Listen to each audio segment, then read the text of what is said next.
السلام علیکم، welcome back to knowledge education.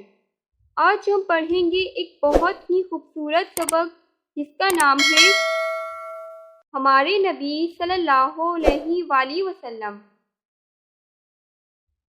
یہ سبق ہمیں ہمارے پیارے نبی حضرت محمد صلی اللہ علیہ وآلہ وسلم کی خوبیاں اور ان کی عظمت بتاتا ہے۔ اب ہم یہ پیاری سی نعت پڑھنی سٹارٹ کرتے ہیں، تو بچوں نے بھی میرے ساتھ ساتھ پڑھنا ہے جیسے میں پڑھ رہی ہوں۔ آپ صلی اللہ علیہ وآلہ وسلم کی ذات سب سے اعلیٰ ہے۔ آپ صلی اللہ علیہ وآلہ وسلم کی بات سب سے اعلیٰ ہے۔ آپ صلی اللہ علیہ وآلہ وسلم کا نام سب سے اونچا ہے۔ آپ صلی اللہ علیہ وآلہ وسلم کا کام سب سے اچھا ہے۔ آپ صلی اللہ علیہ وآلہ وسلم ہی سے جہاں میں رونق ہے، سارے کون و مقام میں رونق ہے۔ حق کا پیغام آپ صلی اللہ علیہ وآلہ وسلم لائے ہیں۔ دین اسلام آپ صلی اللہ علیہ وآلہ وسلم لائے ہیں۔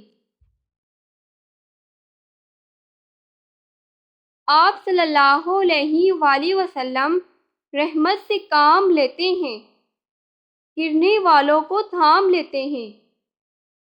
روشنی آپ صلی اللہ علیہ وآلہ وسلم ہی کے دم سے ہے۔ زندگی آپ صلی اللہ علیہ وآلہ وسلم کی قدم سے ہے۔ اے یتیموں کی غم گسار اسلام، اے مدینے کی تاجدار سلام۔ تو اس سبق سے ہمیں سیکھنے کو کیا ملا؟ ہم نے جانا کہ ہمارے نبی صلی اللہ علیہ وآلہ وسلم سب سے اعلیٰ اور سب سے سچے نبی ہیں، اور ہمیں بھی ان کی باتوں پر عمل کرنا چاہیے۔ تو اب اس سبق کی مشق کی طرف چلتے ہیں۔ یہاں پر کچھ سوال ہیں، ان کے جواب ہم نے دینے ہیں۔ پہلا سوال ہے، حضور صلی اللہ علیہ وآلہ وسلم کی کوئی 5 خوبیاں لکھیں۔ تو 5 خوبیاں کون سی ہیں؟ تو حضور صلی اللہ علیہ وآلہ وسلم کی 5 خوبیاں یہ ہیں: سچے، ایماندار، نرم دل، معاف کرنے والے، سب کا بھلا چاہنے والے۔ اب اگلا سوال ہے، نبی اکرم صلی اللہ علیہ وآلہ وسلم انسانوں کے لیے کس کا پیغام لائے؟ تو اس کا جواب ہے، نبی کریم صلی اللہ علیہ وآلہ وسلم اللہ تعالیٰ کا پیغام لے کر آئے تاکہ لوگ سیدھی راہ پر چلیں اور نجات حاصل کریں۔ اب اگلا سوال پڑھتے ہیں، حق کا پیغام کسے کہا جاتا ہے؟ تو حق کا پیغام اسلام کو کہا جاتا ہے۔ اگلا سوال پڑھتے ہیں، ہمارے پیارے رسول صلی اللہ علیہ وآلہ وسلم کا نام کس طرح لینا چاہیے؟ تو اس کا جواب ہے، ہمارے پیارے رسول صلی اللہ علیہ وآلہ وسلم کا نام احترام سے لینا چاہیے۔ اب اگلا سوال ہے، آپ رحمت سے کام لیتے ہیں، گرنے والوں کو تھام لیتے ہیں کا مفہوم بتائیے۔ تو اس کا مفہوم ہے یعنی نبی کریم صلی اللہ علیہ وآلہ وسلم بہت مہربان تھے، وہ دوسروں کے ساتھ نرمی اور شفقت سے پیش آتے تھے۔ اگر کوئی گناہ یا غلطی کرتا تو اس کو مایوس نہیں کرتے بلکہ اس کی اصلاح اور مدد کرتے۔ یہ تھا اس کا مفہوم۔ اب اگلا سوال پڑھتے ہیں، نبی اکرم صلی اللہ علیہ وآلہ وسلم کا نام سن کر ہمیں کیا پڑھنا چاہیے؟ تو اس کا جواب ہے، نبی اکرم صلی اللہ علیہ وآلہ وسلم کا نام سن کر ہمیں صلی اللہ علیہ وآلہ وسلم پڑھنا چاہیے۔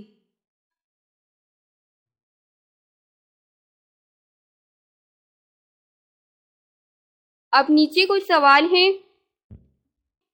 ان الفاظ کے متضاد لکھیے، جیسے کہ اعلیٰ، اچھا، نیک، سچ، صبح۔ تو ہم لکھ دیں گے، تو ایک لائن میں یہ سارے لکھیں گے جہاں پر الفاظ لکھنا ہے، جیسے کہ یہاں پر لکھیں گے الفاظ اور یہاں پر لکھیں گے متضاد۔ بیچ میں ایک لائن کھینچیں گے اور ایک لائن میں جہاں پر الفاظ لکھا ہوگا وہاں پر یہ لکھیں گے اعلیٰ، اچھا، نیک، سچ، صبح۔ اور اس کے ساتھ جہاں پر ہم نے اس کے معنی، اس کے متضاد لکھنے ہوں گے، جہاں پر ہم نے متضاد لکھا ہوگا تو وہاں پر ان کے مطلب وہاں پر ہم نے یہ لکھنے ہیں جو میں بتا رہی ہوں۔ یہاں لکھا ہے اعلیٰ، تو اس کے برابر میں لکھ دیں گے ادنا، ٹھیک ہے۔ اب نیکسٹ ہے اچھا، تو اچھے کا ہوگا برا، نیک بد، سچ جھوٹ، صبح شام یا رات، ٹھیک ہے۔ اب نیچے والا سوال پڑھتے ہیں۔ ان الفاظ کی جمع لکھیے، پیارا، سچا، اچھا۔ اسی طرح سے ہی آپ نے ایک کاپی پر لائن کھینچنی ہے، اوپر ایک سائڈ پر لکھنا ہے الفاظ اور یہاں لکھنا ہے جمع۔ جہاں پر الفاظ لکھا ہوگا آپ نے اس کے نیچے یہ لکھنے ہیں پیارا، سچا، اچھا۔ اور دوسری سائڈ پہ جہاں پہ آپ نے جمع لکھا ہوگا تو اس کے نیچے آپ نے لائن میں ان کا مطلب لکھنا ہے جو میں بتا رہی ہوں۔ پیارا، پیارے، تو جمع کے نیچے آپ نے لکھنا ہے پیارے۔ سچا، جہاں سچا لکھا ہے تو اس کے برابر میں لکھ دیں گے سچے۔ اچھا، اچھے۔ اب نیچے والا پڑھتے ہیں۔ ان الفاظ کو معنی سے ملائیں، جیسا کہ یہ الفاظ ہیں جہاں، اونچا، راہ، مقام، تھام لینا، اور یہ ان کے معنی ہیں پکڑنا، راستہ، گھر، دنیا، بڑا۔ تو ہم نے ان الفاظ کو ان کے معنی صحیح معنی کے ساتھ ملانا ہے، جیسا کہ جہاں، تو اس کو ملا دیں گے دنیا، تو اس کا معنی ہے جہاں کا دنیا، تو اس جہاں کو اس کے ساتھ ملا دیں گے دنیا، ٹھیک۔ اب نیچے ہے اونچا، تو اونچے کا کیا مطلب ہوگا اس میں؟ اونچا، بڑا، اونچے کا مطلب ہے بڑا، یہ جو آخر میں لکھا ہے نا اس کے ساتھ ملا دیں گے۔ اب اس کے نیچے ہے راہ، تو راہ کو ملا دیں گے راستہ، راہ کا مطلب ہے راستہ۔ اب نیچے ہے مکان، تو مکان کا کیا مطلب ہوگا؟ اس کا کیا معنی ہے؟ گھر، تو اس سے ملا دیں گے مکان، گھر۔ اب نیچے ہے تھام لینا، یعنی تھام لینا، پکڑ لینا، تھام لینا، پکڑنا۔ یہاں لکھا ہے نا پکڑنا، اس کے ساتھ ملا دیں گے تھام لینا، پکڑنا۔ اب میں پھر سے گائیڈ کر دیتی ہوں، جہاں کو ملا دیں گے دنیا، اونچا، بڑا، اس کے ساتھ راہ، راستہ، اس کے ساتھ ملا دیں گے مکان، گھر، اس کے ساتھ ملانا ہے تھام لینا، اور اوپر اس کے ساتھ ملا دینا ہے پکڑنا۔ اب نیچے پڑھتے ہیں۔ اب نیچے پانچواں سوال ہے، نظم یاد کیجیے اور ترنم سے پڑھیے۔ تو آپ نے یہ نظم یاد کر لینی ہے، جس طرح سے میں نے پڑھ کے بتائی تھی اس طرح آپ نے پڑھ لینی ہے، ٹھیک ہے۔ اب نیچے چھواں سوال ہے، ایک جیسی آواز والے تین تین لفظ لکھیں۔ جیسے کہ یہاں پر ایک ایگزامپل، ایک مثال دی گئی ہے، جیسے کہ جہاں، یہاں، وہاں، یہ ایک جیسی آواز والے الفاظ ہیں، یہاں تین الفاظ لکھے گئے ہیں۔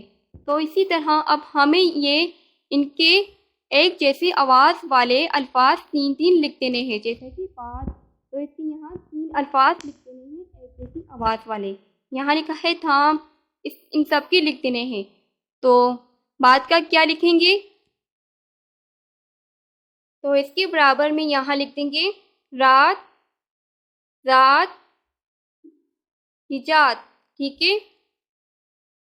اب نیچے ہے تھام. تو تھام کی ایک جیسی آواز والے 3 الفاظ یہاں لکھیں گے. عام، شام، دام. اب نیچے لکھا ہے سچے. سچے، کچے، اچھے، بچے. ٹھیک ہے. اب نیچے ہے سب. تو سب کا لکھیں گے لب، رب، جب. ٹھیک ہے. پھر سے میں گائیڈ کر دیتی ہوں. بات. تو بات کا لکھیں گے رات، ذات، نجات. تھام، عام، شام، دام. سچے، اچھے، کچے، بچے یہاں لکھیں گے. اب نیچے ہی سب. شب، لب، رب یا لکھ دیں گے جب. ٹھیک ہے. تو آج کے سبق سے ہمیں سیکھنے کو کیا ملا؟ تو آج ہم نے نبی صلی اللہ علیہ وآلہ وسلم کے بارے میں نعت پڑھی اور سبق کے آخر میں چند سوالات کے جواب دیے، پوری مشق سیکھی. تو ویڈیو پسند آئے تو ویڈیو کو لائک کریں، چینل کو سبسکرائب کریں تاکہ ہر نئی ایسی آنے والی ویڈیو کا نوٹیفیکیشن آپ تک پہنچ سکے. ملتے ہیں اگلے سبق کے ساتھ. تب تک کے لیے گڈ بائے.